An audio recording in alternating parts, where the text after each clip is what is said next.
The COVID-19 pandemic changed the lives of so many in New York City, around the world, and on Broadway. More than 40 musicals and plays on the Great White Way were put on pause, shutting down a thriving industry during what some refer to as the golden age of Broadway. I think my first major concern was everyone's major concern in this industry, or the vast majority of us, which was how are we going to pay our rent? How are we going to eat? What is going to happen to our jobs? And then pretty soon after that, it became how can I actually learn something from this moment? And so I was really concerned with making sure that I didn't waste the time that I was given, while also trying to appreciate the time that I was given.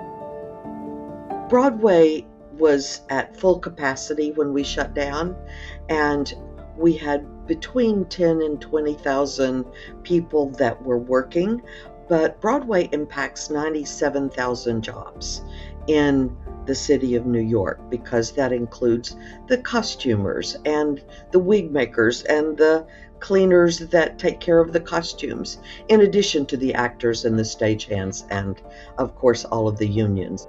That's unprecedented. That's like everybody we know and everybody who they know suddenly doesn't have a job. There's like, we don't know what the state of the industry is going to be. Most Broadway closures in the past were because of labor disputes. Before the pandemic, the longest shutdown was only 19 days. I do remember thinking like, okay, it's a virus, but as long as we play it safe, like, you know, we should be okay. And it really did seem like 2 weeks and we should probably be okay. There was really no sense of like the scope of it, of like how bad it was truly and how bad it would become. According to the Broadway League, tourists bought almost 9 million tickets back in 2019, with Broadway being a top reason for them to visit New York City. These tourists also spent their money at restaurants and other attractions, which were also suffering, losing billions of dollars in revenue. Broadway has an economic impact of over $14.7 billion, which does reflect the businesses in New York that depend upon Broadway, whether it's hotels or restaurants or costumers or cleaners or parking garages or attractions. Over 80% of the people who come to New York City for pleasure are here with the number one or the number two reason of seeing a Broadway show. And that's just in New York City alone. Broadway is in 200 cities and has another almost $4 billion economic impact across the country. Industry workers had to find a way to make a living for the past 20 months. Some had to make difficult decisions about their futures on Broadway. Others found new ways to make ends meet.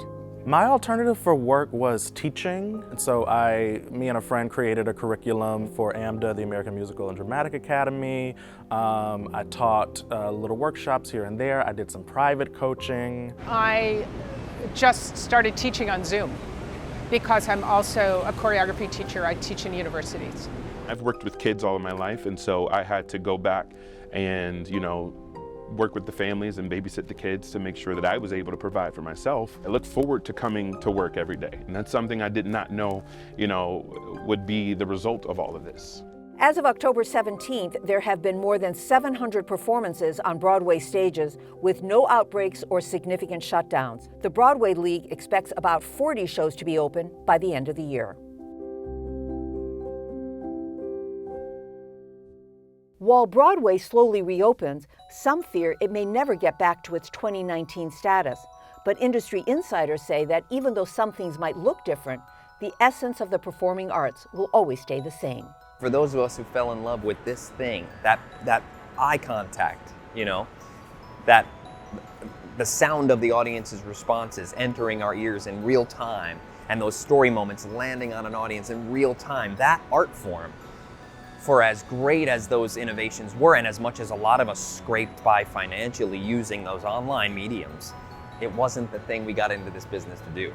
Because I'm in the dance world, I rely on that feedback loop between the audience and the dancer's body. And that is gold. You can't replace the visceral with the virtual. Not yet. Despite all the uncertainties, cast and crews across the industry are still positive about Broadway's future. Broadway is returning with new protocols, whether it's wearing a mask, showing proof of vaccination, getting different services that are contactless, different ways of just doing business. But it still feels like Broadway. You sit down, the lights go down, the music is amazing, and the show goes on. There are no words to describe what it feels like to have the opportunity to do it all over again.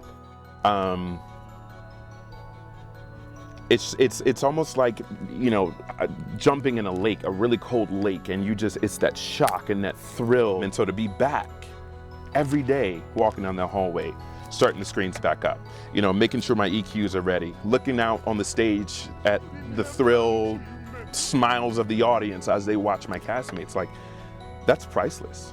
You know, that's something that I could never try to put in words. I think that like an important thing that came from it for me and for a lot of people was like realizing that just because the work is gone doesn't mean you're not an artist, and that because there are still plenty of people that are also not working right now still, but that it doesn't make you less of an artist. If nothing else, I hope that once people re-enter a Broadway theater again, I hope they realize how essential this is. You know, we heard that word a lot in this time, you know, and it was reserved, rightfully so, for essential workers, people who needed to be lifted up as heroes in that time. But as things sort of level off, hopefully, fingers crossed, I hope that people come to the theater and go, you know what, this is essential too. There is something about this that fulfills my basic humanity in a way that feeds my spirit.